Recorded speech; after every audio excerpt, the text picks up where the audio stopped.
बिस्मिल्लाह। अच्छा जी, special lecture 1 का नाम दे दिया मैंने इसे फ़िलहाल चैप्टर नंबर 1 को। हमारा मकसद था चैप्टर 1 को कंक्लूड करना, ठीक है। हम इसे दो ब्रेकअप में करेंगे, ठीक है, दो लेक्चर्स में। होपफुली आफ्टर 1 आवर मैं कंक्लूड कर दूंगा, then we will start another recording. So अच्छा जी, इंट्रोडक्शन टू लीगल सिस्टम। मैं मानता हूँ जी आप लोग पढ़ के आए हो, लेकिन दोबारा हिम्मत करना आप 2 घंटे पढ़ने की, ठीक है। ओके जी, लीगल सिस्टम की डिवीजन। अच्छा, लॉ की ज़रूरत क्यों पड़ती है? पहले छोटी सी आसान सी बात वो देखो, लातों के भूत बातों से नहीं मानेंगे। अगर इसकी आसान एग्जांपल देखनी है तो कभी ट्रैफिक पे, सड़क पे आपका सिग्नल बंद हो जाए कुछ अरसे के लिए, तो आपको कितनी एथिकल वैल्यूज़ इस मुल्क में मौजूद हैं वो आपको नज़र आएंगी, ठीक है।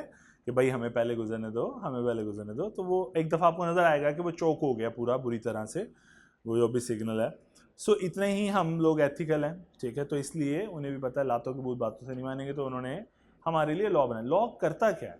एक्चुअली बिहेवियर को अलाइन करता है।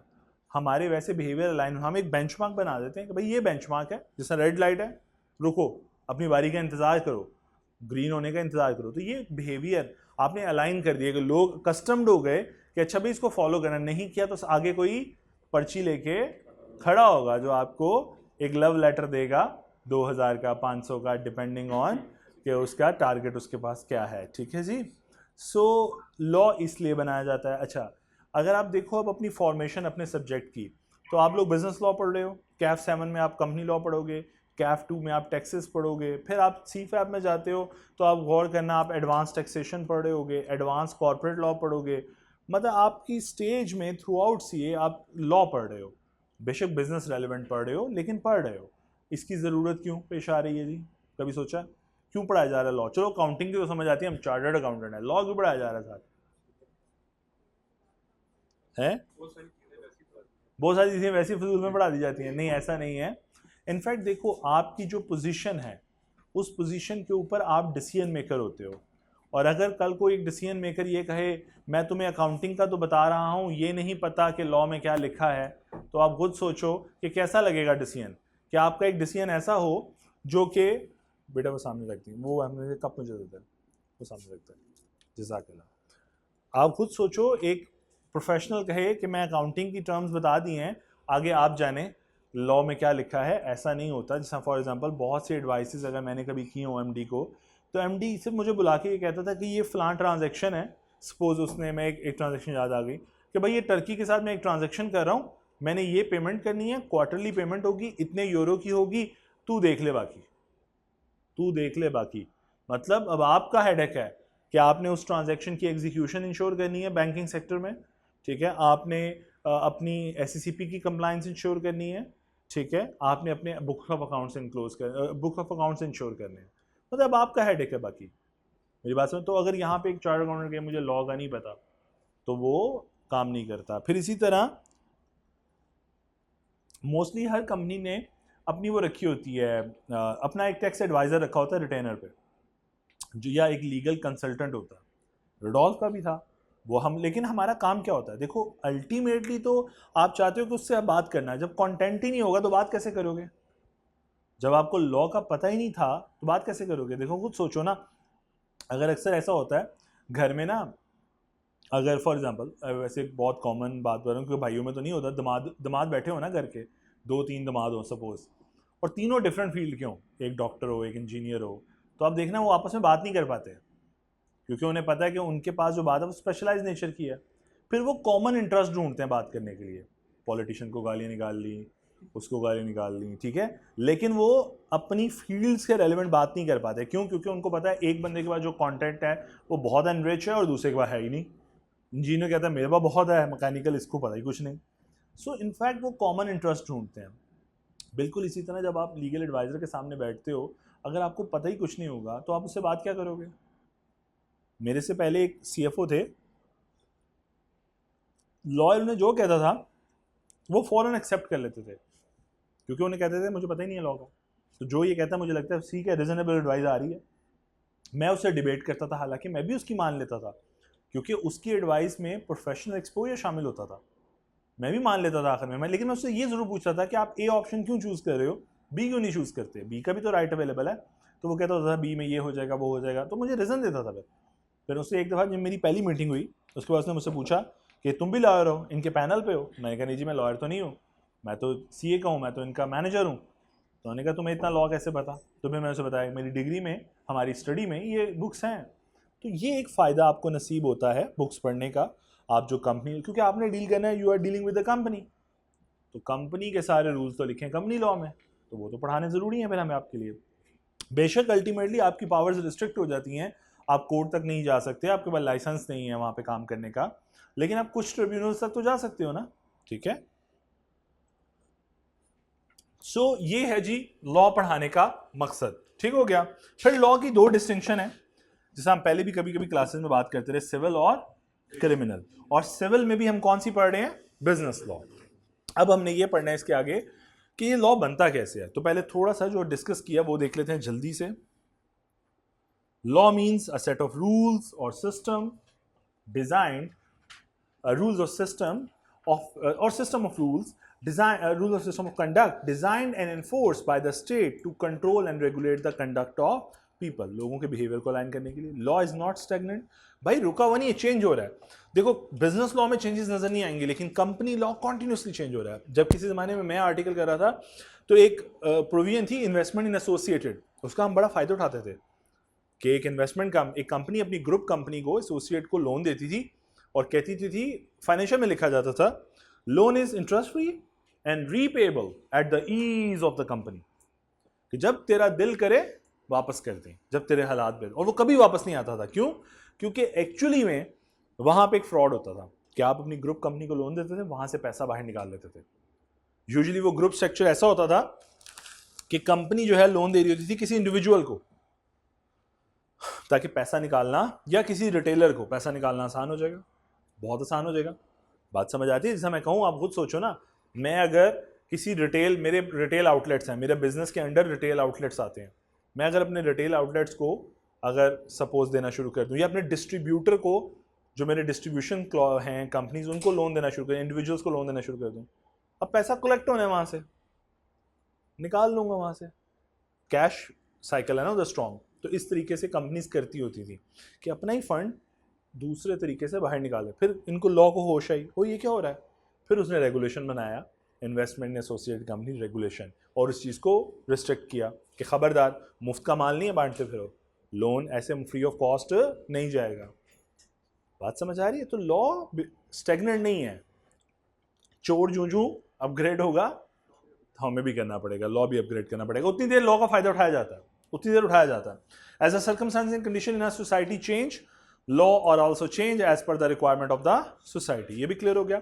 द वर्ड लॉ में have different meaning for different situation, it is often preceded by an adjective to give it a clear meaning, civil law, criminal law और बिजनेस लॉ। तो हम law के साथ ये वर्ड एडजेक्टिव ऐड कर देते हैं ताकि इनसे इनका मीनिंग क्लियर हो जाए। मर्केंटाइल लॉ, ये मर्चेंट से निकला है, ट्रेडर से, तभी इसमें जो आप पढ़ रहे हो वो क्या पढ़ रहे हो? Sale of good act, contract act और partnership act. Sale of good हमारे सिलेबस में अब नहीं है।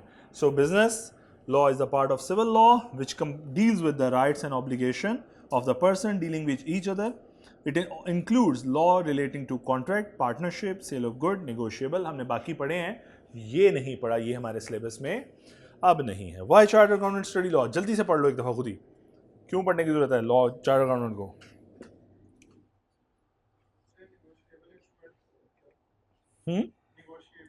अभी नहीं पढ़े हमने, चैप्टर 14-15 है, हमारे कोर्स का हिस्सा है नेगोशिएबल एक्ट।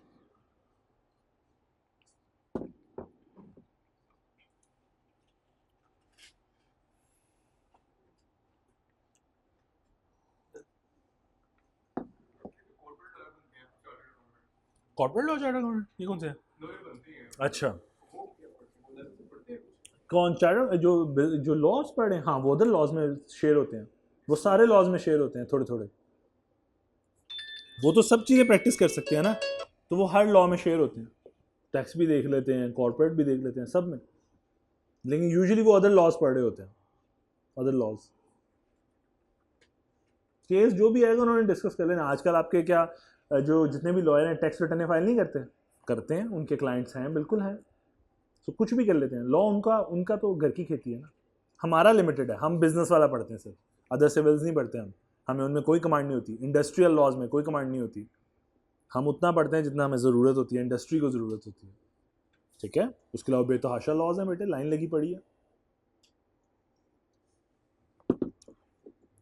जिस तरह लेबर लॉ है, हमें उससे कोई ताल्लुक नहीं है, वो एचआर वाला पढ़े, हमने क्यों पढ़ना है, तो इस तरह होता है जी। डन, पढ़ लिया HR. Sources of law in Pakistan, भाई हमने ड्राइव तो इंग्लिश लॉ से ही किया है, जो कि डॉक्ट्राइन ऑफ इक्विटी या प्रिंसिपल ऑफ इक्विटी पे चलता है, यानी अदल का निज़ाम है हमारे यहाँ, ठीक है। वो नज़र नहीं आता लेकिन कानून बना उसी बुनियाद पे है, ठीक है। और उसमें फिर थोड़ा सा तड़का लगा दिया गया शरीयत का कि हम मुसलमान भी हैं कहने को, तो वो इसलिए उसने यहाँ पे बात लिखी, the legal system is drive from English common law including doctrine of equity, मतलब प्रिंसिपल्स ऑफ इक्विटी, अदल का निज़ाम है, and is based on the constitution of Pakistan 1973 as well as Islamic law, यानी शरिया को उसमें एम्बेड कर दिया गया हमारे कॉन्स्टिट्यूशन के अंदर ही। बात समझ आती है। Thus we can say that in Pakistan the main sources of law are। अब हम मेन सोर्सेज ऑफ लॉ पढ़ने लगे। लो जी, पहला सोर्स आसान सा कि लॉ मेकर्स कौन है ना, एक्चुअली लॉ बन कैसे रहा है। तो हम लोग कुछ बांदरों को सिलेक्ट करते हैं, वोट डालते हैं जनरल इलेक्शन में, हम अपने अपने मोहल्ले का महाबांदर चूज करते हैं, ठीक है। वो महाबांदर दो सूरतों में ऊपर आता है,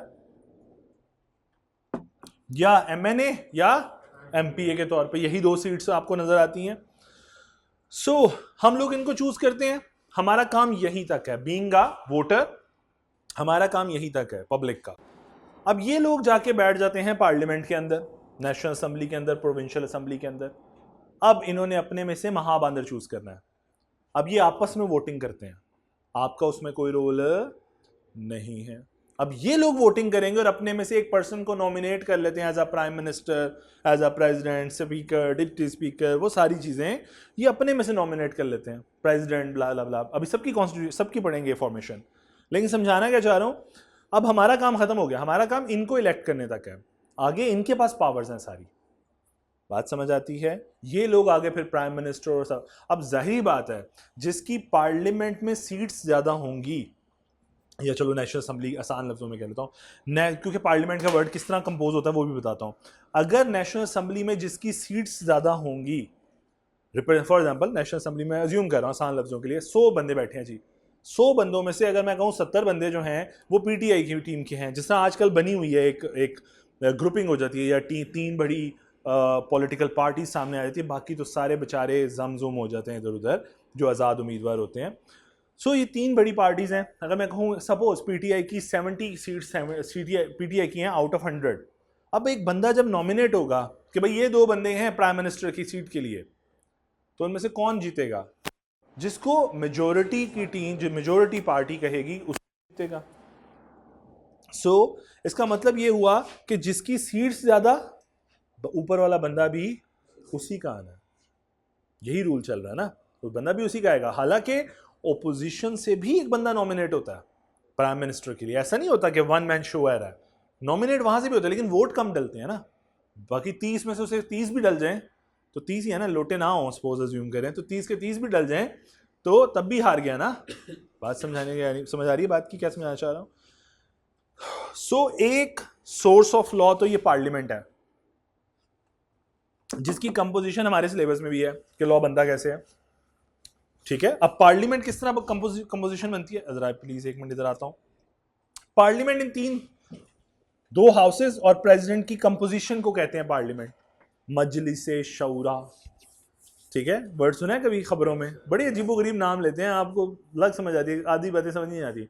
सो नेशनल असेंबली और सेनेट, कौमी असेंबली उर्दू में न्यूज में कभी सुना हो तो हाँ मजे आएगा आपको नाम लेने। सो national assembly lower house and senate is actually the upper house. In 2 houses plus president की कंपोजिशन को आप कहते हो पार्लियामेंट। इनफैक्ट वैसे पार्लियामेंट का मतलब होता है 2 हाउसेस वाला हाउस ना, तो इनफैक्ट पार्लियामेंट का मतलब ये है। So parliament actually 2 houses consist of 2 houses. So national assembly, senate और प्रेसिडेंट, इन 3 की कंपोजिशन से क्या बन रही है आपकी पार्लियामेंट। पार्लियामेंट आपकी लॉ मेकर है। कैसे बनता है लॉ, कैसे इनमें रोटेट होता है, वो भी पढ़ेंगे, आखिरी हमारा टॉपिक है इस चैप्टर का। वो अभी बताने की जरूरत नहीं है, अभी सिर्फ ये समझिए कंपोजिशन क्या है, पार्लियामेंट कहते हैं किसको आप। सो हाउसेस, 2 हाउसेस की कंपोजिशन प्लस आपका president is a part of the parliament. जहां तक बात समझ आई है। और अगर नीचे थोड़ा सा देखो तो मैंने एक बिल्ड किया कि जनरल इलेक्शन में पब्लिक एमएनए चूज कर रही है और एमएनए फिर आके अपने में से prime minister, speaker, deputy speaker, वो देखें लोग मंजिलों पे बैठे हुए हैं दो, मैं उनको अक्सर कहता हूँ वो मंजिलों पे, एक वो टॉप की मंजिल पे बैठा है वो स्पीकर है, उससे नीचे डिप्टी स्पीकर, सही है। सो वो लीड करे ना, हाउस को लीड करते हैं एक्चुअली वो लोग। अच्छा जी, यहां तक बात समझ आ रही है। तो बेटा एक तो लॉ मेकर ये हो गए आपका पार्लियामेंट, दूसरा लॉ मेकर आपका जज, आसान लफ्जों में आपका जज, आपका जुडिशरी लॉ मेकर है। जिसका मैंने पहले भी बताया था, शायद पता नहीं क्लास में डिस्कस हुआ, किस क्लास में नहीं हुआ शायद, मैंने पहले भी एक बात बताई थी कि अगर घर में आप कोई, आपके फादर हैं आप, और अगर आपके फादर कोई डिसीजन दें तो वो क्या होगा आप लोगों के ऊपर बाइंडिंग, कि भाई मानना है ये डिसीजन हायर अथॉरिटी की तरफ से आया है। और अगर आपकी मदर दें तो आपके फादर भी मानेंगे आपके साथ और उनके फरिश्ते भी मानेंगे, ठीक है। सो इनफैक्ट समझाना ये चाह रहा हूं कि अगर हायर अथॉरिटी की तरफ से कोई डिसीजन आ रहा है तो वो लोअर अथॉरिटीज के ऊपर बाइंडिंग हो गया, ऐसा ही है। और डिसीजन हायर अथॉरिटी कोई पास्ट में डिसीजन दे चुकी हैं, पास्ट में डिसीजन दे चुकी हैं, अब वो आने वाले वक्तों के लिए तमाम लोअर अथॉरिटीज के लिए बाइंडिंग है। सो ऐसे डिसीजन को कहते हैं precedent, binding precedent, binding precedent. So मैं यूं कह सकता हूं जैसे हमारे जुडिशरी में Supreme Court is the highest authority. अगर सुप्रीम, इसका मतलब सुप्रीम कोर्ट का दिया हुआ डिसीजन आने वाली वक्तों में क़यामत तक, ठीक है, आने वाली तमाम अथॉरिटीज के लिए, लोअर कोर्ट्स के लिए क्या होगा, बाइंडिंग होगा। अगर केस के फैक्ट सेम हैं तो डिसीजन तो फिर वही होगा, चेंज नहीं। अब पहले फैक्ट चेंज करो फिर अगर आपने डिसीजन से रिवर्ट करना है तो। Is that clear? और मैंने ये भी कहा था कि इनका डिसीजन इन पे क्या होता है, बाइंडिंग। लेकिन अगर इन्होंने भी कोई अच्छा डिसीजन दिया हो सकता है ना कि आपका बच्चा भी कोई अच्छी बात कर दे, लेकिन वो घर वाले माने या ना माने, उनकी स्वाबदीद है कि आपके पेरेंट्स माने या ना माने। सो द पॉइंट इज कि अगर लोअर अथॉरिटी कोई डिसीजन देती है तो वो बाइंडिंग नहीं होता, नॉन बाइंडिंग प्रेसिडेंट कहलाता है। क्लियर? लेकिन मैं बाइंडिंग वाले की बात कर रहा हूं, वो क्या होगा आने वाले वक्तों के लिए, लॉ। भाई कानून बन गया, कानून पढ़ने की जरूरत ही नहीं, फैसला देखो, फैसला वही रेफर कर दो। और ये काम कौन कर रहा होता है, काले कोट वाले भाई सारे हमारे, ठीक है, वो केस को फैसिलिटेट करते हैं।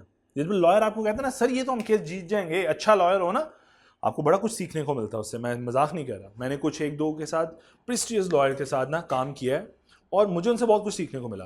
वो केस पढ़ने का जो अंदाज है ना उनका, वही आपके लिए बहुत लर्निंग वाली हो। तो उनका अंदाज होता है वो ये केस तो हम जीत जाएंगे, फला, अच्छा जबानी याद होती है उन्हें केस लॉज, उनको तो जबानी, क्योंकि उन्होंने बड़ी प्रैक्टिस कर ली होती है ना।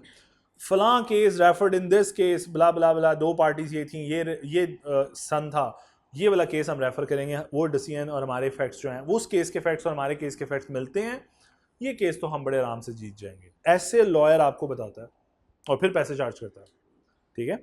सो इनफैक्ट अब वो बंदा यही बात कोर्ट में भी जाके पिटिशन दायर करता है तो जीतने के चांसेस क्या होते हैं, ज्यादा हो जाते हैं। क्लियर जी? तो एक तो होगी आपके, इसका मतलब है जुडिशरी, एक होगी आपकी पार्लियामेंट, ये 2 सोर्सेज ऑफ लॉ तो आपको नजर आ गए। तीसरा एक आपका शरिया है, वो भी आपका लॉ है। इसके अलावा एक चौथी बात, एग्रीमेंट्स।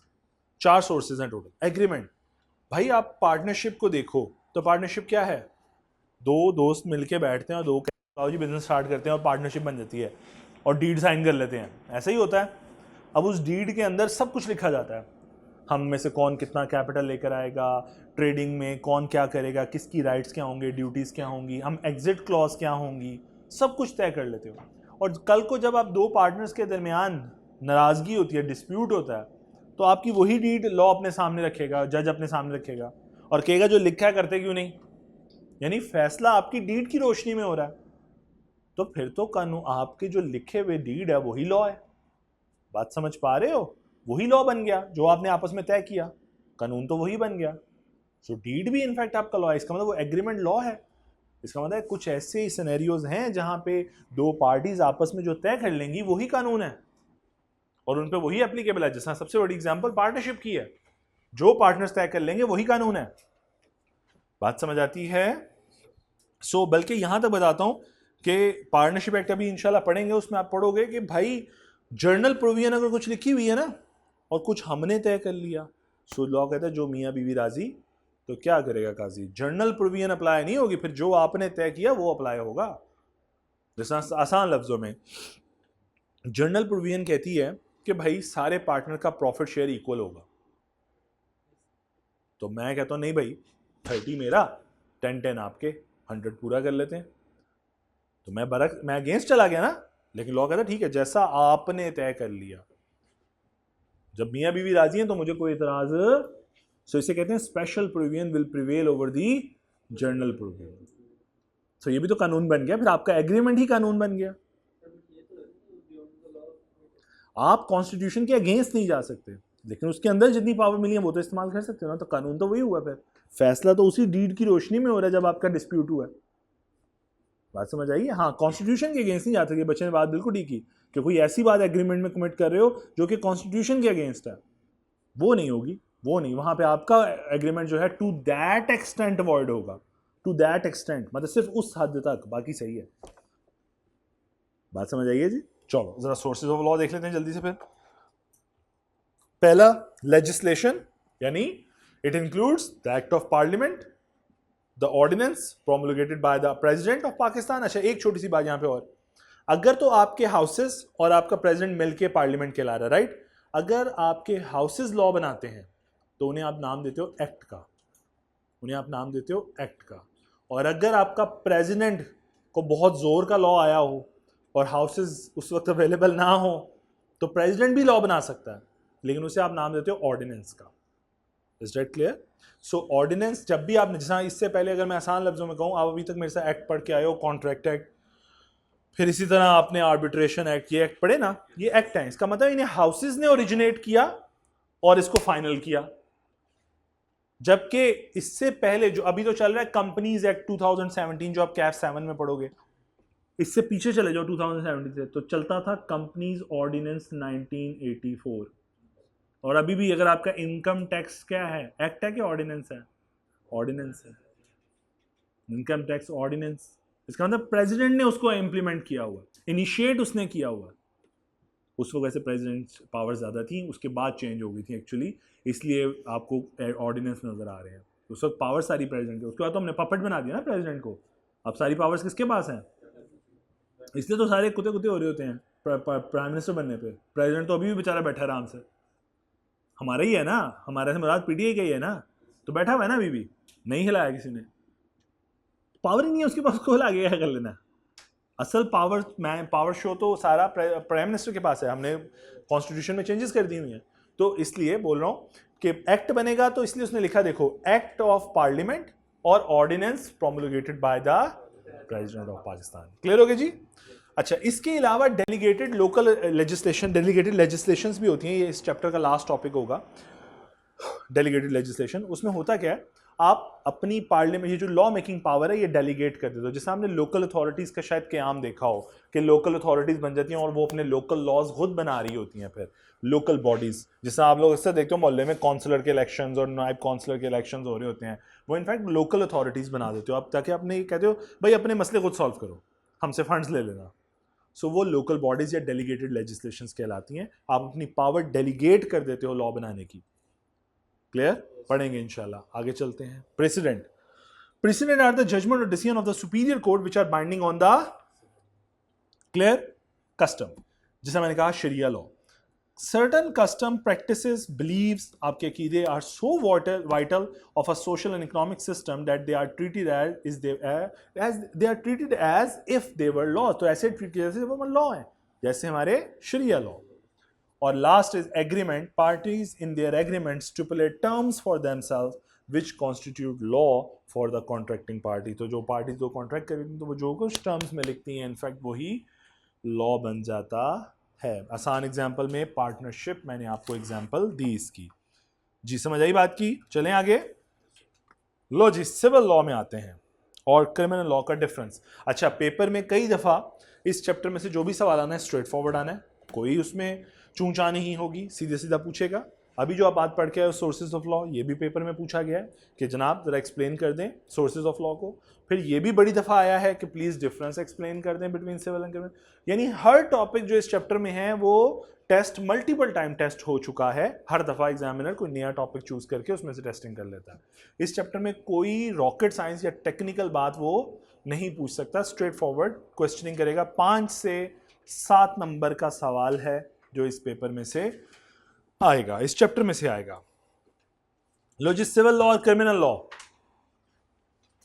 सिविल लॉ में मैंने पहले भी बताया था, शायद थोड़ा सा एक्सप्लेन किया था कि देखो सिविल लॉ है दो बंदों के दरमियान का प्रॉब्लम, और क्रिमिनल है जब आप स्टेट के साथ को पंगा ले लें और स्टेट आपके अगेंस्ट खड़ी हो जाए।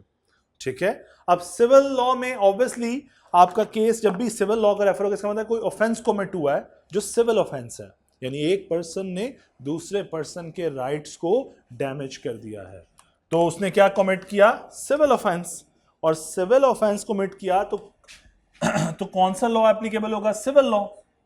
और अगर आपने कोई ऐसी एक्टिविटी की है जो प्रोहिबिटेड है, पाकिस्तान पीनल कोड पीपीसी ने मना की हुई है, इलीगल एक्टिविटी है, वेजिंग हो गया, सपोज जुआ हो गया, तो ये सारी क्या है, इलीगल। अगर ऐसी कोई हरकत की है तो स्टेट आपके अगेंस्ट है, मर्डर, ठीक है, डकैती, ये सारी जान लो जितनी जेन में आ रही हैं।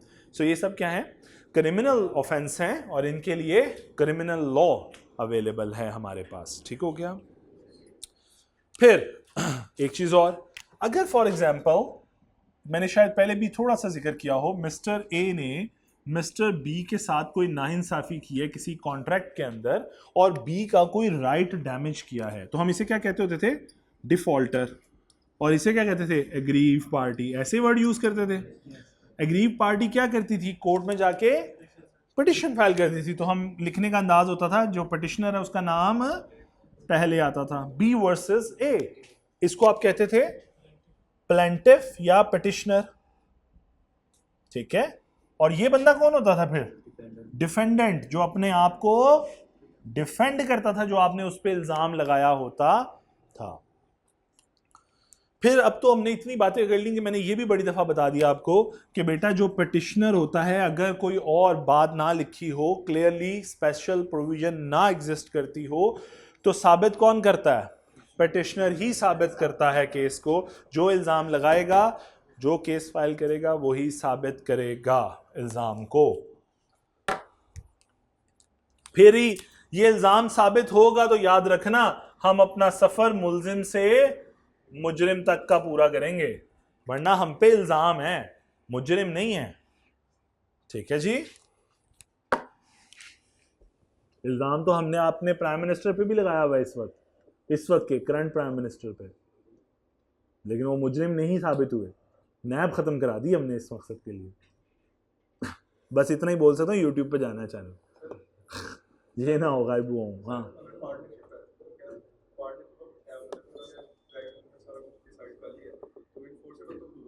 पार्टनरशिप में, हाँ जी जी जी,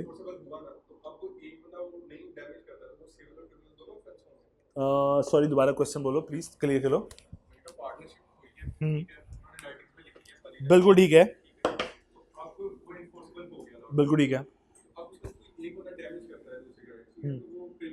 नहीं, सिविल होगा क्यों, क्रिमिनल क्यों होगा बेटे, नहीं ठीक है, तो लॉ आप ही को, सिविल लॉ है ना, क्रिमिनल लॉ थोड़ी है, कत्ल थोड़ी किया आपने किसी पार्टनर को। हाँ, कोर्जन अप्लाई करोगे तो मैं कहूंगा हाँ भाई क्रिमिनल ऑफेंस भी है आपका, वरना तो लॉ बना क्यों, ताकि एक पार्टी के राइट को या किसी भी पार्टी के राइट को प्रोटेक्ट कर सके। आपका राइट्स है ना अंदर पार्टनरशिप, किसी की ड्यूटी है, तो आपके राइट्स की प्रोटेक्शन तो ऐसे ही हो सकती है जब बैक हो पीछे से लॉ की, वरना तो कोई किसी को नहीं मानेगा। ठीक है, किसी के तो डंडे के जोर पे मानना है इन्होंने सबने। जी ये बात समझ आ गई, प्लेंटिफ और डिफेंडेंट वाली। ठीक है, अच्छा अगर हमारा केस कोई अगर हम लोग अगर पंगा करेंगे स्टेट के साथ, कोई ऐसी एक्टिविटी करते हैं जिसमें स्टेट हमारे अगेंस्ट खड़े हो जाए, तो वो ऑफेंस क्या लाएगा, अभी मैंने बोला क्रिमिनल ऑफेंस, उसमें स्टेट आपके अगेंस्ट खड़ी हो जाएगी, राइट। सपोज अज्यूम करता हूँ स्टेट वर्सेस से ए, तो स्टेट आ जाएगी उसकी जगह। फर्क सिर्फ इतना है, थोड़ा सा वर्ड्स का हेर फेर है। आप इस केस में स्टेट को प्लेंटिफ नहीं बोलते बल्कि क्लेमेंट बोलते हो। सिविल लॉ में क्लेमेंट यानी जिसने क्लेम दायर किया है, ठीक है, पिटीशन ही है, वर्ड वही है, टेक्निकल जार्गन डिफरेंट यूज होता है, क्लियर, वर्ड वही है। स्टेट क्लेमेंट बन जाती है और मिस्टर ए क्या बन जाते हैं, मुल्जिम, एक्यूज्ड, जिस पे इल्जाम लगा है। अब साबित होगा, अगर साबित हो गया तो इन्हीं को हम कह देंगे गिल्टी या कॉन्विक्टेड। तो मैंने बस ये वर्ड्स चेंज किए हैं, हेर फेर किया लफ्जों का, टेक्निकल जार्गन्स का, अदरवाइज बात तो वही कर रहा हूं। प्लेंटिफ की जगह वर्ड यूज कर लिया क्लेमेंट, और डिफेंडेंट की जगह मैंने वर्ड कहा एक्यूज्ड सामने खड़ा है, और एक्यूज्ड का अगर जुर्म साबित हो गया तो वो गिल्टी या कन्विक्टेड के लफ्जों में शुमार हो जाएगा। ये बात भी समझ आ गई जी।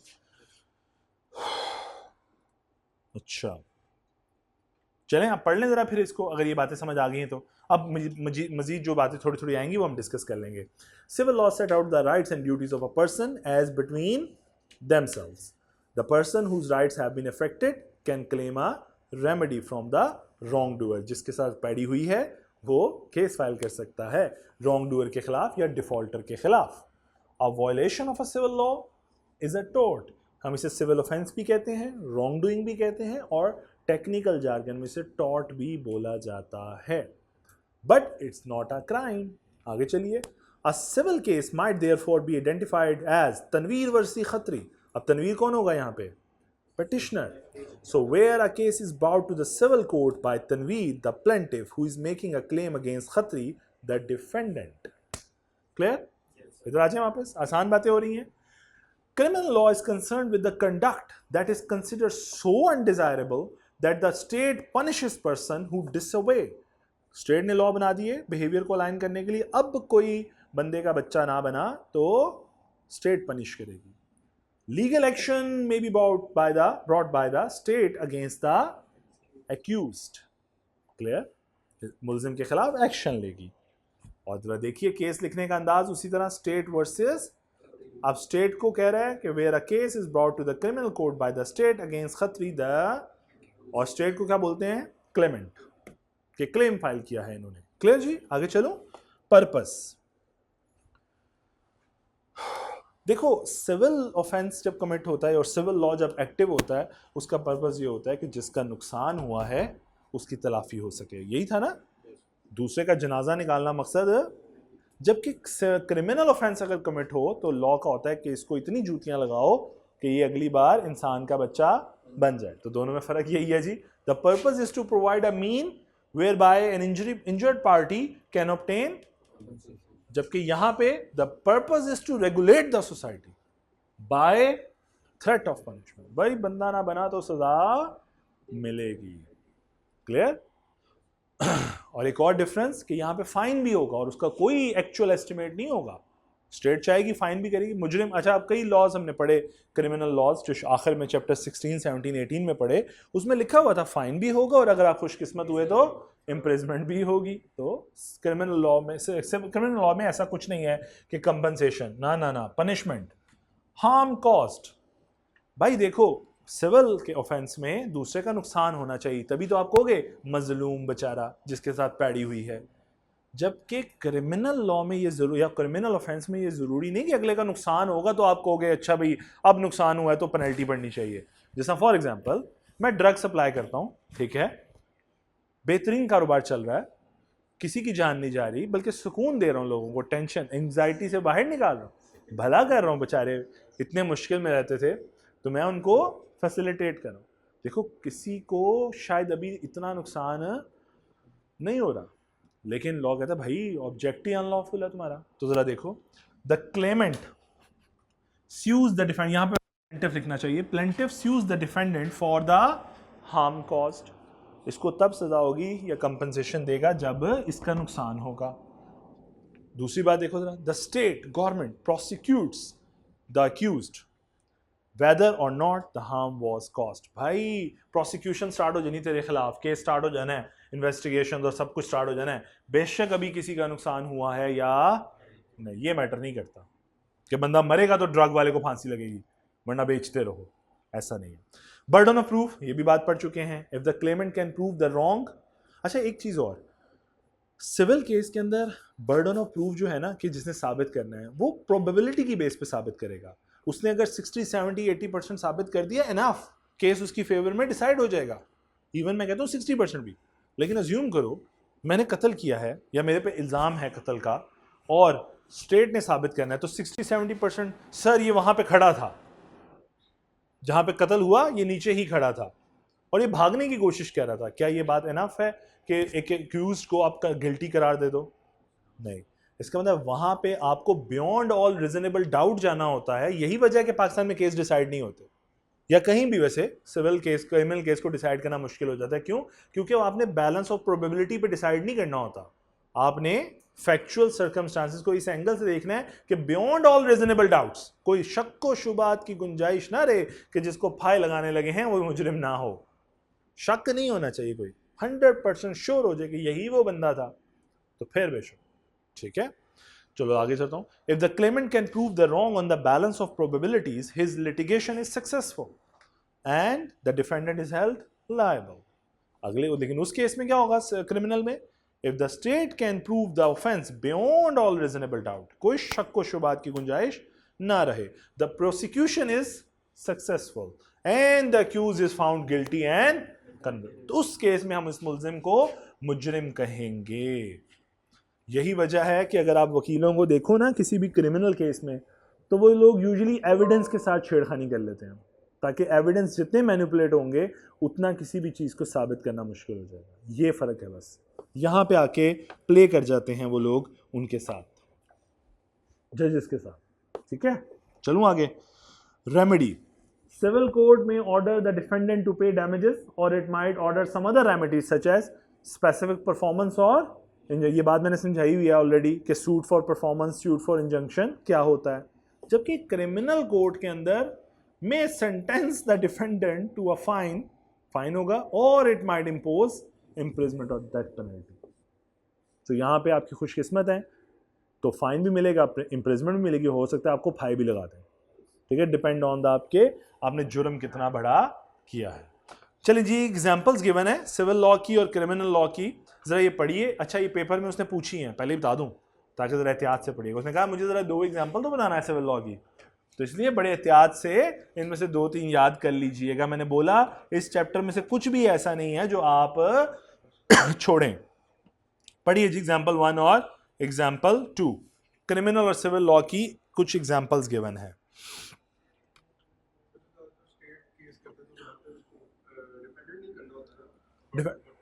क्या चीज? ना ना ना, स्टेट साबित कर दे. कम समटाइम्स ऐसा होता है कि आपको डिफेंडेंट को साबित करना होता है. जिस तरह आपके ये वाला केस था मनी लॉन्ड्रिंग का, साबित किसने करना था? नवाज फैमिली ने, डिफेंडेंट ने. स्टेट हो सकता है स्टेट भी कभी साबित करने पे चले जाए, डिपेंड ऑन. जरूरी नहीं है, जरूरी नहीं है जी. एग्जाम्पल्स एक दफा पढ़ लीजिए प्लीज जरा.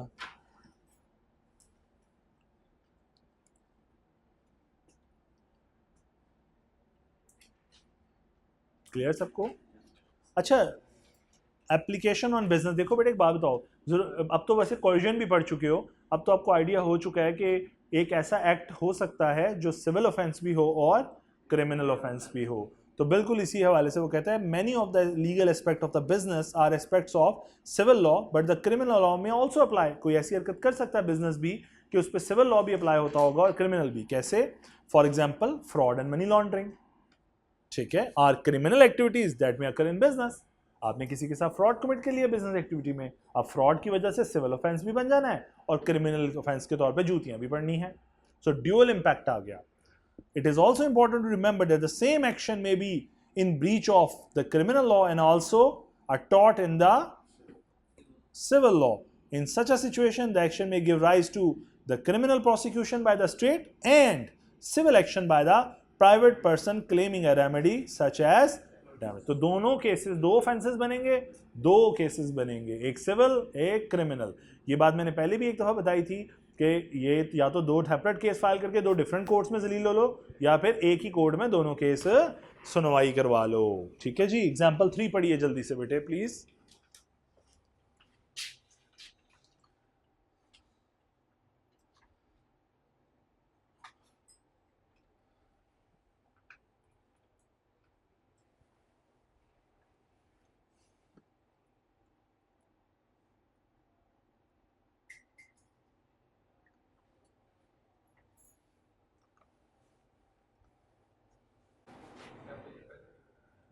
उसने कहा suppose that a train company operates a train service and there is a major accident involving loss of life and injury to the passengers.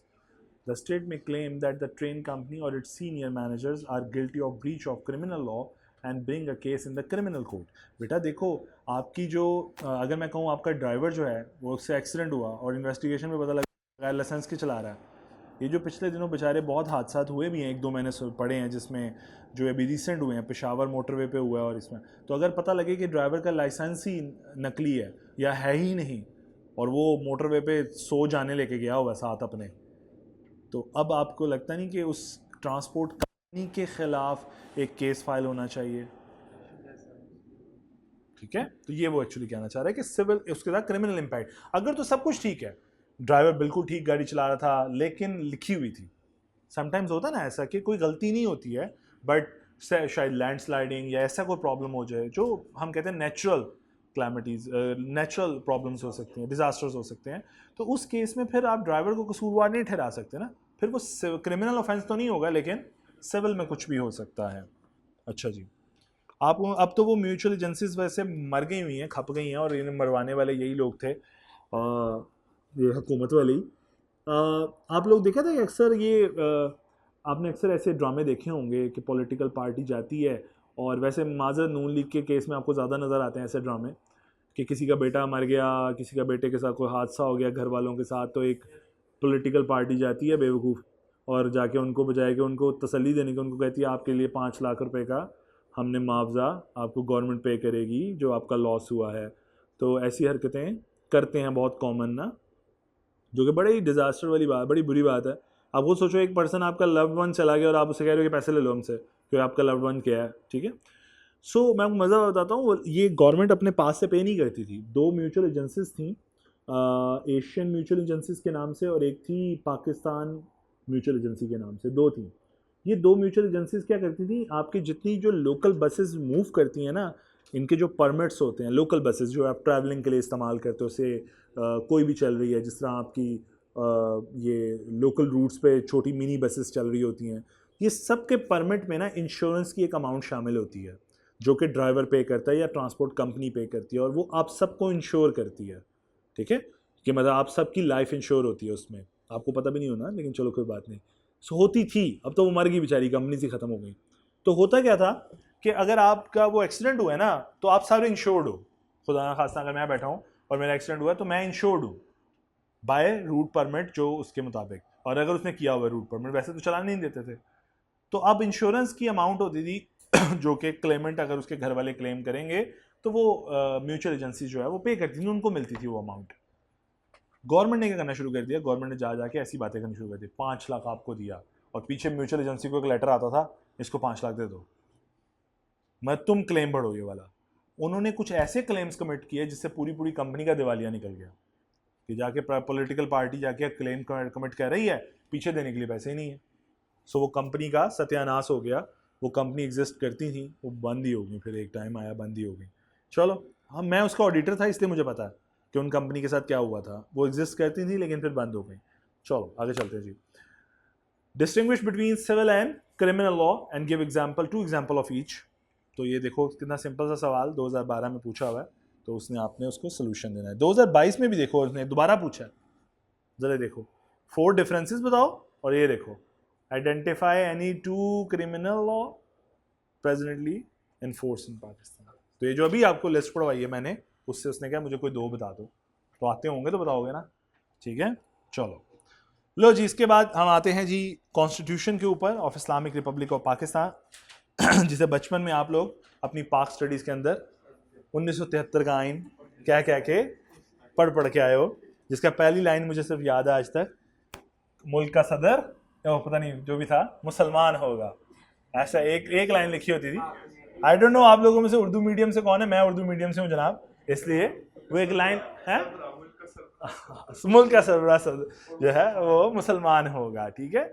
सो ये कुछ बातें आप पढ़ के आए, तो एक्चुअली यही कॉन्स्टिट्यूशन का कुछ हिस्सा हमारे सिलेबस में डाला गया और माजरत के साथ बड़ा ही बुरा हिस्सा है, लेकिन फिर भी इसमें से टेस्टिंग करता है और की है उसने रिसेंट में, ठीक है। तो इसलिए पढ़ाए बगैर गुजारा नहीं है। अच्छा, अगर आप आई कैप की बुक उठाओ ना जो प्रीवियस है, तो उसमें पढ़ के देखो, आपको एक पैरे की समझ नहीं आनी उसने लिखने की कोशिश क्या की है। तो मैंने इतनी फेवर की है कि मैंने उसको कन्वर्ट कर दिया है बुलेट्स के अंदर, ठीक है।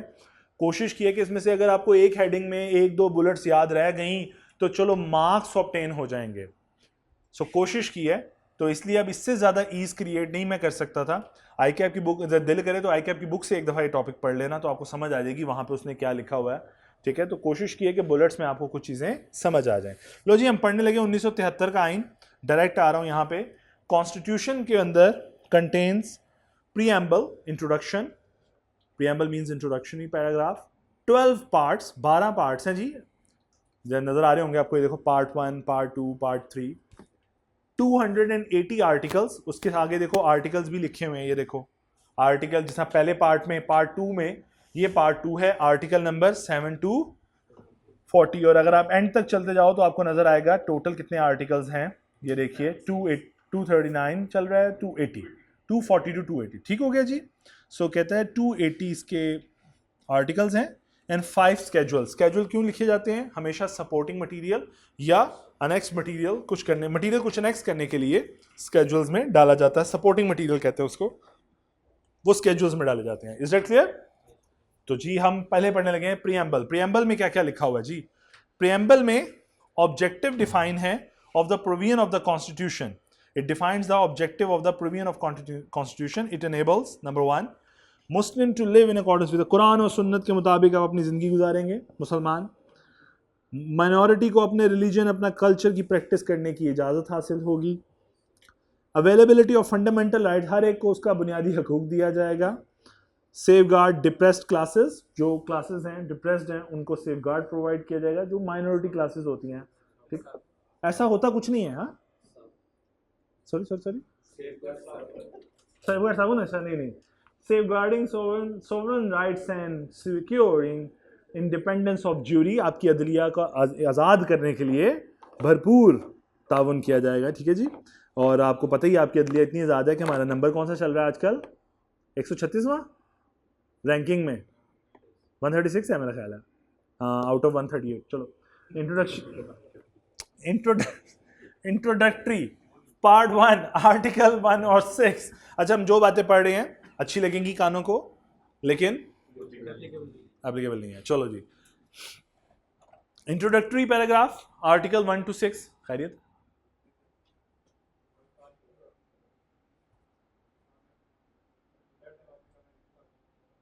आ गया, प्लीज एक मिनट रुकना।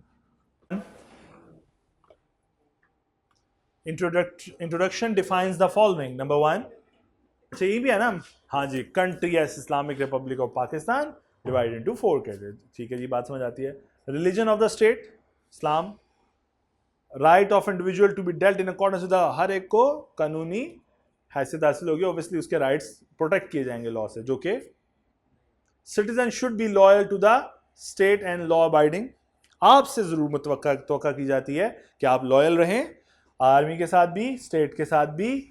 अच्छा आगे चलता हूँ। High treason along with its punishment, गलत बात कोई नहीं की मैंने, तुम लोग ऐसे हंस रहे हो। हाई ट्रीजन, मैं कह रहा हूँ यूट्यूब पे जाना है मुझे पता है। High treason along with its punishment, ठीक है, कि गद्दारी की सजा जो भी है वो उसकी क्या सूरत हाल है, ठीक है जी। चलो जी आगे चलते हैं। Fundamental rights and principle of policy. इंसान की तो वैसे जो भी लिखा, मैं इसलिए थोड़ा सा कभी कभी ऐसी बात कहता हूँ। अभी कल मैंने देखा वो पॉलिटिकल पर्सन जो थे जिनकी डेथ हुई है हार्ट बीट ख़त्म होने से, हार्ट अटैक होने से, क्या नाम है उनका, जो नहीं छोड़ रहे थे पीटीआई को, बुजुर्ग इंसान था, नाम मुझे भूल गया उनका। कौन कल हुआ यार, एक डेथ हुई है जो कैद में थे 57 डेज से 60 डेज से गालबन। उन्होंने रिफ्यूज़ कर दिया पब्लिक अनाउंसमेंट करने से कि जी रिफ्यूज़ कर दिया, तो भाईजान की डेथ हो गई है कल। चलो, फंडामेंटल राइट, नाम मुझे भूल गया उनका, नाम पता नहीं क्या था। Fundamental rights and principle of policy. लो जी 7 to 40 आर्टिकल्स इस, अच्छा ये हम लोग ना लिस्ट पढ़ रहे हैं सर, एनालिस्ट कर रहे हैं कि अंदर क्या क्या डिस्कस है, वरना इसके ऊपर पूरा पूरा आर्टिकल या 2 2 3 3 आर्टिकल मौजूद है, लेकिन वो हमारे कोर्स का हिस्सा, तो हम सिर्फ ये पढ़ेंगे। दिस पार्ट डिफाइन स्टेट्स को डिफाइन करता है और describing laws regarding fundamental rights and principle of policies. लो जी फंडामेंटल राइट्स की बात होगी यहाँ पे और पॉलिसीज की बात होगी। अच्छा फंडामेंटल राइट्स क्या हैं जी? अच्छा ऐसे राइट्स होते हैं जो होते होंगे, right to enter lawful profession और trade, right to education, safeguards against arrest and detention, हिरासत में अगर आपको ले लिया उसके अगेंस्ट आपके पास क्या सेफ गार्ड्स हैं, safeguards against discrimination, slavery, child labour and all form of force labour are prohibited. गुलामी या चाइल्ड लेबर मना है। चाइल्ड लेबर एक क्राइम है जो पाकिस्तान में बहुत कॉमन होता है, बहुत कॉमन है। आपकी जितनी इंडस्ट्रियलिस्ट हैं, आप ये मांगा मंडी की साइड पे देखे जाके देखें, एक दफ़ा छापा मार के देखें, लग समझ आएगी कितना चाइल्ड लेबर वहाँ काम करता है। और कई तो ऐसे बदतमीज़ हैं, मतलब ठीक है मैं कहता हूँ कई दफ़ा तो मैं इस बात पे दुखी होता हूँ, आप शायद आपने फेस नहीं देखा ना, इंशाल्लाह आप जब आर्टिकल्स में जाओगे तो आप ये फेस देखोगे। आप जीएम के पास बैठा हुआ था तो एक बाप आया और उससे जीएम ने ऐसी की तैसी कर दी उसकी, तो मतलब बहुत बुरे, इतना स्वीट इंसान और एकदम वो बोलना शुरू हुआ है किस अपर लेवल पे, और क्या उसकी टून थी और क्या उसने अब्यूजिव लैंग्वेज यूज़ की उस पर्सन के साथ, और वो चला गया वहाँ से। तो हम ज़रा परेशान हो गए, हमने कहा ये क्या हुआ, ये तो बहुत ड्यूअल फेस नहीं हो गया कि हमारे साथ इतना स्वीट बन रहा है, मैं नाश्ते करा रहा है और पता नहीं क्या क्या कर रहा है, और उनके साथ इतनी बात। तो उसने मुझे बताया, कहता है अगर मैं इनके साथ ऐसे बात ना करता, आप सोच रहे होंगे मैं कितना मुनाफिक हूँ, आप लोगों के साथ इतना स्वीट बोल रहा हूँ, खुद ही बोल गया। हमने कहा लगा तो हम ऐसे ही था, तो लेकिन बता दें आप। तो उसने कहा अगर ये बाप था एक बच्चे का, अंदर जो बच्चा मेरे पास, कहता है ये उसकी 2 महीने की तनख्वाह एडवांस मांग रहा है, जो कि ये आता है हर हफ्ते हर महीने और तनख्वाह लेके चला जाता है, और बच्चा हमारे रहमो करम पे, उसके रुपये जेब में 1 रुपया नहीं होता।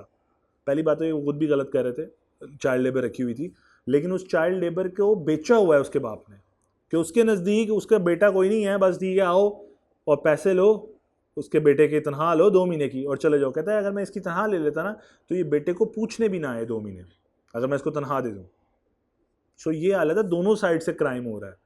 इंडस्ट्री को चाइल्ड लेबर मिल जाता है 7-8 हज़ार रुपये में, और बेचारा, और इतना वर्स्ट है कि फिर उस बच्चे से दिन रात काम कराते। देखो बच्चे को क्या पता कॉन्ट्रैक्ट क्या होता है, 8 घंटे की ड्यूटी होती है, उसके लिए ड्यूटी 18 घंटे की भी है, 20 घंटे की भी है, कोई नहीं आया तेरी 20 घंटे की ड्यूटी है, दे ड्यूटी। तो ऐसे भी होता है, क्रिमिनल हैं सारे, ठीक है मैं मजाक नहीं कर रहा, इंडस्ट्रियलिस्ट जितना क्रिमिनल है कोई नहीं होना, कोई कोई अच्छे भी हैं, ऐसा नहीं कह रहा सारे ही हैं, लेकिन ये मैंने अपनी आंखों से देखा हुआ कि वो बच्चा है लगा हुआ है, इतना सा बच्चा है, वो 18 घंटे ड्यूटी दे रहा है उस बच्चा। अच्छा वो यंग है ना, उसे पता भी नहीं चल रहा कि वो थकावट हो रही है या उसको डिटोरिएट हो रहा है। और सबसे वर्स्ट बात, इंडस्ट्री में अगर आप जाओ ना जहाँ पे स्पिंडल्स और इस तरह की चीज़ें लगी हों, वहाँ पे शोर इतना होता है कि मैं आपसे बात नहीं कर सकता, आप मेरे बिल्कुल साथ बैठे हो ना, मैं तब भी आपसे सही बात नहीं कर सकूँगा, चीख के बात करनी पड़ेगी मुझे। और उनको वो इंस्ट्रूमेंट भी नहीं दे रहे कि वो प्रोटेक्ट हो जाएं बेचारे। अगर उस जगह पे इतना 5-7 साल काम करते हैं ना, उसके बाद सबसे पहला काम ये होता है वो बहरे हो गए होते हैं, उनको आवाज़ नहीं आती, या बहुत ऊंची आवाज़ वो सुन पाएंगे वरना सुन ही नहीं पाएंगे।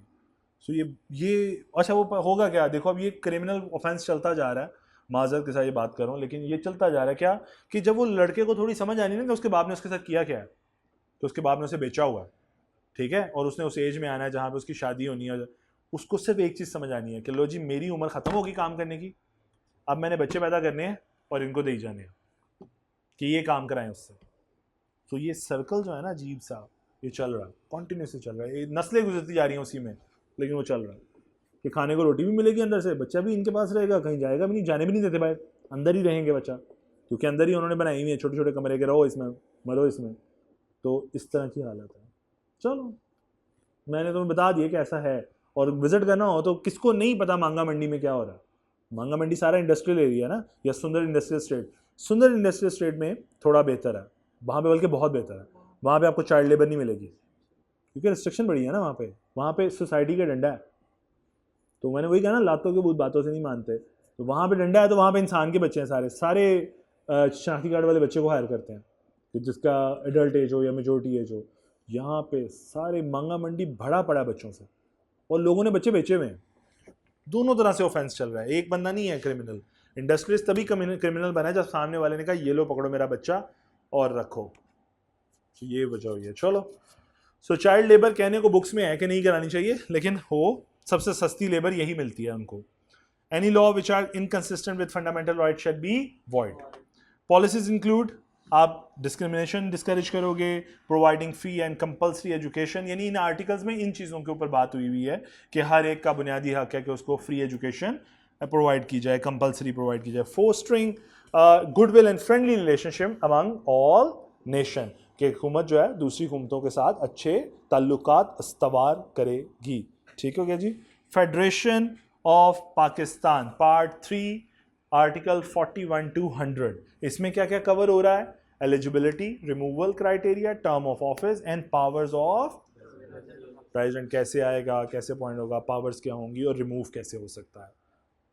और दूसरी बात, job responsibilities and limitation of president. अब देखो नाम से जाहिर हो रहा है ना, प्रेसिडेंट जैसे नौकर हो, कौम का सर्वेंट है ना, लेकिन तुम्हें पता ही है इसकी पावर्स का। तो लेकिन उसकी जेडी जो है वो डिफाइंड है, सच एज कि वो कौन से फंक्शन एक्सरसाइज कर सकता है इन accordance with the advice of the cabinet और प्राइम मिनिस्टर, कि प्राइम मिनिस्टर की एडवाइस के ऊपर वो क्या क्या काम कर सकता है। अगर आपको याद हो छोटी सी एक्टिविटी कि जब ये टोपल हो रही थी गवर्नमेंट, तो एकदम वो जो एक हरकत की कासिम सूरी ने, उसके बाद इमरान खान ने क्या किया था, फौरन से पहले एक समरी भिजवा दी थी प्रेसिडेंट को for dissolution of national assembly, और फिर प्रेसिडेंट ने नेशनल असेंबली को क्या कर दिया था, डिसॉल्व कर दिया था। सो ये उस सिनेरियो में बात कर रहा है। आगे चलते हैं जी। अच्छा, इसके अलावा क्या क्या इन्फॉर्मेशन इसमें शामिल है पार्ट 3 में? Composition, duration and meeting of the parliament and senate, इनकी मीटिंग कैसे होंगी, कंपोजिशन कैसे बनेगी, ठीक है, मतलब सेनेट और पार्लियामेंट में कितने मेंबर्स होते हैं, ये वो बला बला, इलेक्शन कैसे होंगे बला बला।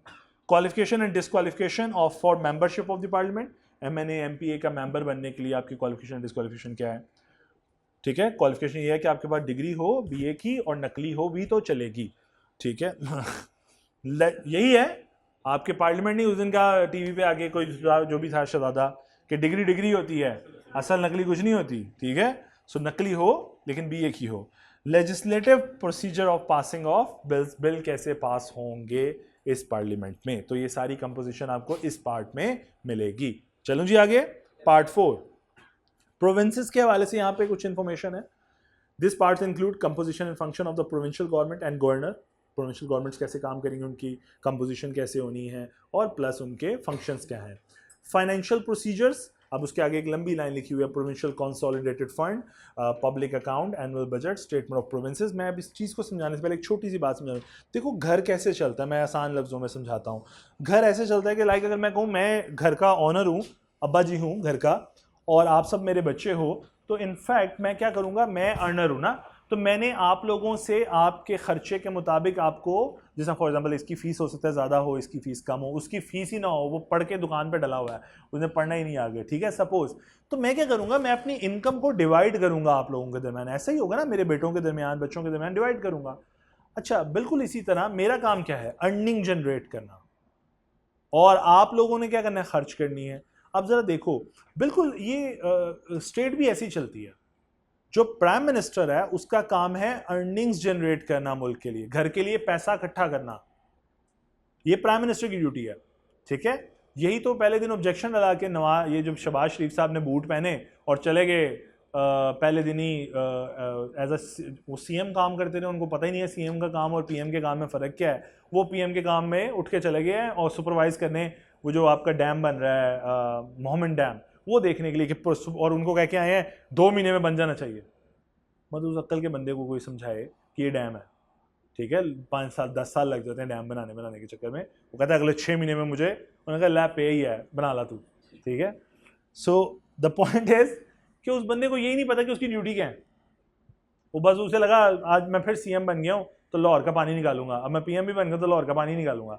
The point is duties different है। PM का काम है फादर की तरह एक रेवेन्यू जनरेट करना, मुल्क के ऐसे सोर्सेज क्रिएट करना जिससे रेवेन्यू आए। बोला था बात है, मुझे दुख इस बात का, हमारा पाकिस्तान का मॉडल बना ही, बिजनेस मॉडल है ही गलत, ठीक है। क्यों गलत है बताता हूँ अभी थोड़ी देर में। सो उसका काम रेवेन्यू जनरेट करना है। वो प्रोविंसेस उसके बच्चे हैं, ये जो 4 प्रोविंसेस हैं ये उसके बच्चे हैं। ये उसको क्या कहेंगे, ये उसको बजट देते हैं, अपनी खर्चे बेचते हैं, एक्सपेंडिचर लिस्ट बेचते हैं कि हमारा ये खर्चा है, हमारा घर इतने में चलता है। अब मैं उसको खर्चा दूंगा तो मैं ये देखूंगा ना भाई तेरा घर कितने में चलता है, हो सकता है इसका 5 लाख में चलता हो, इसका 10 लाख में चलता हो, इसका 15 लाख में चलता हो, तो मैं उसके मुताबिक ही इनको फंड्स रिलीज करूंगा ना। मेरी बात समझ आ रही है। तो बिल्कुल ये काम इसी तरह चलता है कि प्राइम मिनिस्टर फंड रेजिंग करता है, रेवेन्यू जनरेशन करता है, और फिर बच्चों से पूछते हैं हाँ भाई तेरा खर्चा क्या क्या है, तो सब अपना अपना बजट देते हैं कि हमारा ये खर्चा है। फिर उसके ऊपर एक कंसोलिडेटेड बजट बनता है कि अच्छा मेरे पास इतना रेवेन्यू है, आमदनी है, चलो मैं तुम्हें इतना इतना इतना इतना चारों सूबों को बांट देता हूँ। बात समझ आ रही है? फिर उन सूबों का काम ये होता है कि वो जो बजट दिया होता है वो उसमें अपने साल को, घर को मैनेज करते हैं, अपने अपने सूबे को मैनेज करते हैं। बात समझ आई? अब जिस मेरे फॉर एग्जांपल अब इस बेटे के आगे 10 बच्चे हैं और इसके 3 बच्चे हैं, इसके 2 बच्चे हैं, तो खर्चा किसके घर का ज़्यादा होगा? तो ये पंजाब है हमारा, ठीक है? अब पंजाब की पॉपुलेशन ज़्यादा है, ठीक हो गया, खर्चा भी ज़्यादा आएगा। तो अक्सर आपने वर्ड सुना होगा स्टेटमेंट कि कराची कहता होता है अक्सर कि पंजाब हमारा सारा फंड खा जाता है, जनरेशन हम करते हैं खा ये जाता है। उसको ये बात ही समझ नहीं आ रही कि बेवकूफ़ो तुम सब मुल्क के लिए काम कर रहे हो, उनमें से उनका अपना बनाया उन्होंने मुल्क, कराची हमारा, ये सिंध हमारा, पंजाब तुम्हारा, तो उनका ख्याल है कि पंजाब हमारे साथ अनफेयर कर जाता है, जबकि ऐसा नहीं है। प्राइम मिनिस्टर का काम ही यही है कि वो एलोकेशन ऑफ फंड्स करेगा प्रोविंसेस के दरमियान, ठीक है? जिसका खर्चा ज़्यादा है उसको एलोकेशन ऑफ फंड्स भी ज़्यादा ही जाएंगी, अदरवाइज सर्वाइवल पॉसिबल नहीं होगा। और मैं जैसे बता रहा था कि हमारे मुल्क का अलमिया ये है कि हम कभी भी इस प्रॉब्लम से बाहर नहीं आ पाएंगे क्योंकि हमारा बिजनेस मॉडल ही गलत है। हमारे घर का देखो, घर चलाने वाला अगर उसके हाथ में प्रॉब्लम हो ना कि उसको एलोकेशन ना समझ आती हो या घर चलाना ना आता हो तो वो तबाह कर देगा घर को। सो हमारा प्रॉब्लम ये, हमारा बिजनेस मॉडल खड़ा है सारा टैक्स के ऊपर। अगर आप गौर करके देखो, हमें लगता है टैक्स बढ़ा के रेवेन्यू बढ़ता है गवर्नमेंट का, हमने कभी सोचा ही नहीं कि एक्सपोर्ट बढ़ा के रेवेन्यू बढ़ता है घर का। गौर करो सब, आपकी एक्सपोर्ट जो है पिछले अरसों में डिक्लाइनिंग पे होंगी, इंक्रीज नहीं हुई होंगी, क्योंकि आपने प्रमोट ही किसी को नहीं किया, क्योंकि आपका इंटेंशन ही नहीं है कि घर का खर्चा, इनकम बढ़ाने का तरीका क्या है। आपको लगता है घर के लोगों से ही टैक्स इकट्ठा कर लो तो यही तरीका है, तो मॉडल गलत हो गया ना कहीं ना कहीं। हमारा मॉडल इसलिए गलत है, हम लोग टैक्स अभी भी देखो, जो अभी लोग चीख रहे हैं, तो क्या हुआ, रादर देन इतने बड़े बड़े टैक्स एडवाइजर पड़े हैं, लेकिन मजाल है किसी अक्लमंद बंदे से पूछेंगे, क्योंकि पूछने क्यों पूछे भाई, वो अच्छी एडवाइस कर देगा। अच्छी एडवाइस तो हमें चाहिए ही नहीं, हमें तो पैसा चाहिए। और फिर गवर्नमेंट, चलो छोड़ो पड़ा, इतना बजट उधर क्यों जा रहा है मुझे ये बताओ ना, वो क्या कर रहे हैं इस बजट का, 100 प्लॉट लेने के, ठीक है?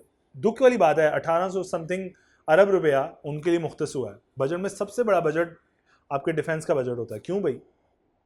आप खुद ही स्टेटमेंट दे रहे हो, आपका चीफ ऑफ आर्मी स्टाफ के भाई हमारे पास, हमारे टैंक नहीं चलते, चलाने वाली पोजीशन में नहीं है, ऑयल नहीं है हमारे पास, बला बला बला, जो भी आप, या तो फिर स्टेटमेंट में कॉन्ट्रडिक्शन ना करो, जो भी है। तो मैं समझाना क्या चाह रहा हूँ कि हमारा मॉडल गलत है, अर्निंग मॉडल नहीं बनाया अब हमने।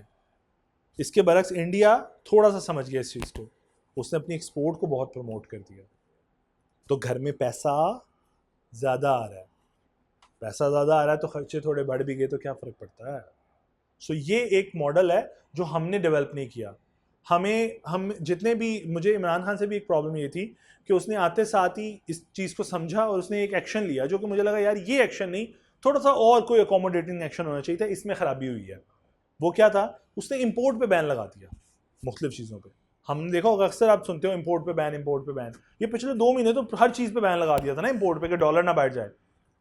मतलब इनको ये समझ आती है कि खर्चे कम कर लो, 2 एम्प्लॉई निकाल दो जॉब से तो खर्चे कम होंगे तो बिजनेस स्टेबल हो जाएगा। ये भी मॉडल गलत है। मॉडल ये होना चाहिए कि एक्सपोर्ट को प्रमोट करने के लिए तुम क्या करोगे, और किया इमरान खान ने। मैं उसको कोई वो बहुत बड़ा सपोर्टर नहीं, लेकिन मैं कह रहा हूँ जो चीज़ों से मुल्क को फ़ायदा हुआ। कि आपकी फैसलाबाद में जितनी इंडस्ट्री बंद पड़ी थी वो सारी के पास अगले 1-1.5 साल का ऑर्डर, 1-1.5 साल के ऑर्डर्स पड़े थे, और वो अगले ऑर्डर्स ने रिफ्यूज़ कर रहे थे कि हम नहीं ले रहे, हमारे पास टाइम नहीं है, 1.5 साल तक तो हम बुक हैं। छोटी से छोटी लूम भी जो थी ना, जो घर में लोगों ने लगाई हुई थी, जो बंद पड़ी हुई थी, वो भी लोगों ने चला ली, तब भी ऑर्डर बढ़ा था कोविड के दिनों में, क्योंकि पाकिस्तान को बहुत ऑर्डर मिला उस दिनों में, बड़ा पैसा बनाया पाकिस्तान ने, और इंडस्ट्रीज ने तो बहुत ही बनाया, इसीलिए कि बहुत ऑर्डर मिला ना। सो एक्सपोर्ट ये तरीका है बढ़ाने का पैसे, मॉडल, घर का मॉडल जो अच्छा है ना वो ये है। हम क्या करते हैं, हम बस एक लास्ट बात करके फिर को 5 मिनट की ब्रेक ले लेते हैं ताकि आपको ये हजम हो जाए, फिर हम आगे चलेंगे। देखो हम लोग क्या करते हैं, जैसे मेट्रो बनाई, मुझे इस पर भी एतराज़, मेट्रो क्यों बनाई भाई? देखो कुछ लोगों को फ़ायदा हो रहा होगा, मैं एक्सेप्ट करता हूँ, बहुत से लोगों को हो रहा है, मैं ये भी एक्सेप्ट करता हूँ, लेकिन ये मॉडल जो होते हैं ना, जो सब्सिडाइज मॉडल होते हैं, ये अपने पैसे से बनते हैं, लोन के पैसे से नहीं बनते। आपने 2026 तक का या नहीं 2027 तक का या 26 तक का गालबन, नहीं 2036 तक का गालबन, 2036 तक का गालबन, मैं गलत ना, शायद गलत हो सकता हूँ, मुझे भूल गया 2036 था कि 26 था। लोन लिया हुआ आपने और आपने वो रीपे करना है। मेट्रो का लोन है आप पे ऊपर, जितने भी अरब का है, वो आपने रीपे करना है। कैसे? वो आपका बिजनेस मॉडल तो फिजिबल ही नहीं है, वो तो सब्सिडाइज चल रहा है। 80 अरब रुपए 90 अरब रुपए की सब्सिडी आपने लास्ट साल दी है उसके ऊपर, पल्ले से यानी पैसे लगाए उस प्रोजेक्ट पे। तो अगर इंटेंशन ये होती है ना कि एक ऐसा सब्सिडी लोगों को देनी है जिससे लोगों को फायदा हो, वो पल्ले से दी जाती है, लोनिंग पे नहीं दी जाती। लोनिंग पे कभी प्रोजेक्ट जो होता है वो मुफ्त का नहीं लगाया जाता। मेरी बात समझे हो? अब 36 तक तुम अगर सपोज 36 तक तुमने वो लोन पे करना है और ऊपर से तुम्हें हर साल 90 अरब रुपया इसके चलाने के लिए भी चाहिए, क्योंकि आपने टिकट बहुत छोटी रखी हुई है अमाउंट की ताकि लोग सब्सिडाइज हों, तो फिर जो 90 अरब के ये खर्चा भी आएगा और अरबों का खर्चा वो भी है जो आपने, तो वो किस पे बर्डन लेगा? गवर्नमेंट पे बर्डन आ गया ना घर पे। सो ये कौन सी होशियारी है, अक्लमंदी है? फर्क सिर्फ इतना है कि शो ऑफ करने के लिए ऐसे प्रोजेक्ट्स लगाए जाते हैं जो नज़र आए कि भाई हमने बहुत काम किया। और मैं पिछले कोई 10 साल, चलो ज़्यादा नहीं पीछे जाता, 10 सालों का अगर तरक्की का मयार देखें ना कि हम वोटर की नज़र में तरक्की क्या है, तो रोड स्ट्रक्चर बन जाना तरक्की है। माजरत के साथ यही है ना, जहन में ये है। और देखो लाहौर को क्या बना दिया, मैं कहा चाट ले फिर इसके साथ रोटी डाल लगा के। रियलिटी ये है, देखो ना। तुम कहते, मेरे एक बंदे ने, दोस्त ने कहा कि देख तू रोड्स, बहस कर रहा था, मैं बहस नहीं करता क्योंकि मैं इमरान खान पे भी तनकीद करता हूँ कि जब वो मुझे लगे कि यार ये गलत था एक्शन। देखो वो मुझे कहता है यार देख रोड स्ट्रक्चर चेक कर क्या इन्होंने बना डाला है। मैंने कहा तू मुझे एक से बता, जिस गरीब ने रात की रोटी खानी और उसे रोटी नसीब नहीं हो रही, तो उसको कहीं कि इस रोड के साथ आके ना चाट के ना रोटी लगा के खाए, ठीक है? मैं कहा ऐसा नहीं यार ये क्या बात है, गरीब तो फिर, मैं कहा गरीब हर जगह होता है ना, तो कोई एक्टिविटीज़ लेना किसका जिम्मेदारी है? आप देखो अगर पिछले 2-3 दिन में मैंने बड़ी डेडली न्यूज़ सुनी और मुझे बड़ा दुख हुआ कि माँ बेटे बच्चों को मारा है, कत्ल किया, खुद भी अपने आप को फांसी पे लटका लिया है। बाप ने पिछले दिनों बच्चों को मारा है, लटक गया खुद भी साथ, बच्चों को मार के खुद भी। किसका दिल करता है बच्चों को हाथ भी लगाने को?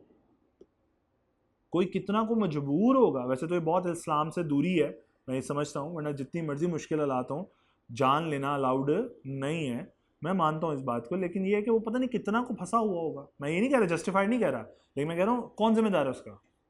Ultimately the government is responsible for that. और यार अगर कुत्ता के मरने पे हज़रत उमर फारूक रज़ी अल्लाह अन्हु ने कहा कि भाई मुझे हिसाब देना पड़ना है, तो सोचो फिर इन लोगों को कितना को हिसाब देना पड़ना है। और सबसे जो कुरान की एक आयत बोल देता हूँ, आयत नहीं खैर तर्जुमा बता देता हूँ, जो सबसे कम सज़ा है ना दोज़ख की, सबसे कम सज़ा वो ये है कि आपके जूते ना जो वो आग के होने हैं और उसकी हीट इतनी होनी है कि आपका जो माइंड है ना, क्या कहते हैं उसे, वर्ड यूज़ करता है कुरान, मगज़ जो है वो पिघलेगा और आपकी आंखों मुंह नाक से निकल के बहेगा। मरना आपने फिर भी नहीं है, तकलीफ आपको वो वाली है।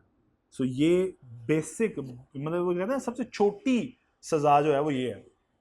तो आई डोंट नो, चलो आ जाओ वापस, मैं थोड़ा सेंटी हो गया इस चीज़ पे, चलो आ जाओ वापस। सो प्रोविंशियल कंसोलिडेटेड फंड और पब्लिक अकाउंट, बात समझ आ रही है? वो कंसोलिडेटेड फंड्स आ गए, public account, annual budgets, annual budget statement of the provinces. ये क्यों बन रही हैं? अब आपको ये बात समझ आ गई है कि अब्बा जी को बताने के लिए कि घर के खर्चे इतने पे चलेंगे। चलो ये आगे, relation between federation and provinces, जल्दी से खत्म करता हूँ, फिर थोड़ा सा 2-4 मिनट की रिलैक्स कर लेते हैं। फेडरेशन और प्रोविंसेस के दरमियान यहाँ पे रिलेशन आपको नजर आएंगे कि लेजिस्लेटिव की पावर्स क्या हैं और वो डिस्ट्रीब्यूट कैसे हैं प्रोविंसेस के दरमियान। Administrative relation between federation and provinces, admin का जो कंट्रोल है वो किसके पास है? फेडरल के पास है, फेडरल गवर्नमेंट के पास। और and provinces such as obligation of federation and provinces, तो किसकी क्या जिम्मेदारियां हैं यहाँ पे एक्सप्लेन किया हुआ है। Special provision relating to the council of common interest, national economic council, broadcasting and telecasting, कुछ खास प्रोविजन जिसका ऊपर से शायद कोई ताल्लुक, हेडिंग से कोई ताल्लुक ना हो, लेकिन उसके हवाले से उसने यहाँ पे लिखा हुआ है कि ब्रॉडकास्टिंग टेलीकास्टिंग के हवाले से क्या क्या कुछ प्रोविजंस, जो भी हदायतनामा होना है वो यहाँ पे मौजूद होना है। ठीक है जी। Next, finance, property, contract suits, this parts include distribution of revenue between the federal and provinces. ये बात समझ आती है? घर का पैसा जो है वो डिवाइड करना है फेडरल में और प्रोविंसेस में। Exemption and imposition of certain taxes, ठीक है, बात समझ आती है? एग्जाम्प्ट करना या इम्पोज करना, दोनों ही बातें। Boring by federal and provincial government कि अगर फॉर एग्जांपल फेडरल गवर्नमेंट ने बोरिंग करनी है, प्रोविंशियल ने बोरिंग करनी है, तो क्या क्या लिमिट्स हैं, किस तरीके से बोरिंग कर सकते हैं। Appointment power and function of auditor general of Pakistan, AGP का अदारा है बेटे। इसका काम क्या है, ये भी ऑडिटर है। इसका काम ये है, ये अदारा गवर्नमेंट के पेरोल पे है और ये वही काम करता है जो आप लोग काम करते हो, बस फर्क सिर्फ इतना है ये पब्लिक सेक्टर के ऑडिट्स करता है और इसका सारा स्टाफ पेरोल पे होता है गवर्नमेंट के। एजीपी का अदारा है और जहां पे आपने कहीं जीपीओ देखा हुआ है माल रोड के ऊपर, उसकी बैक साइड के ऊपर इनका ऑफिस है एजीपी का। इनफैक्ट इनका काम यही है कि ये पब्लिक सेक्टर के ऑडिट्स करते हैं और ये ऐसे हैं कि घर से जाते हुए चारपाई साथ लेके जाते हैं कि वहीं पे 6 महीने का क़याम करेंगे जहां पे भी जाएंगे। ये लिटरली इतना इतना लंबा बैठते हैं और ये हम लोग चलते हैं सैंपल बेसिस के ऊपर, रिस्क बेस्ड ऑडिट करते हैं हम लोग कि जहां रिस्क ज़्यादा है वहां पे देख लियो, बाकी छोड़ दिए। ये ऐसे नहीं करते, ये 100% एग्जामिनेशन करते हैं पहले दिन के वाउचर से लेकर आखिरी दिन के वाउचर तक। तो इसलिए इनका टाइम टेन्योर जो होता है वो बहुत लेंथी होता है, लेकिन चूंकि ये पेरोल पे होते हैं इसलिए कोई फ़र्क नहीं पड़ता। कोई प्रॉफिट नहीं बना रहा है इस असाइनमेंट में ना, गवर्नमेंट का काम है, गवर्नमेंट अपने एक अदारे को दूसरे अदारे से चेक करवा रही है, वेरीफाई करवा रही है। क्लियर? आगे जी, तो उसके हवाले से सारी जो है यहाँ पे आपको मिलेंगी और provision regarding property contract liabilities and suits. आगे चल रहे हैं जी, जुडिकेचर आपकी एक्चुअली कोर्ट्स का है सारा इस सेक्शन में, इस पार्ट में और इस आर्टिकल्स में आपको मिलेगा। अच्छा, इनका क़याम कैसे होना है, इनकी जुरिस्डिक्शंस क्या हैं, इनके फंक्शंस क्या हैं, कौन कौन कोर्ट्स हैं, ये आपके सामने आ गई।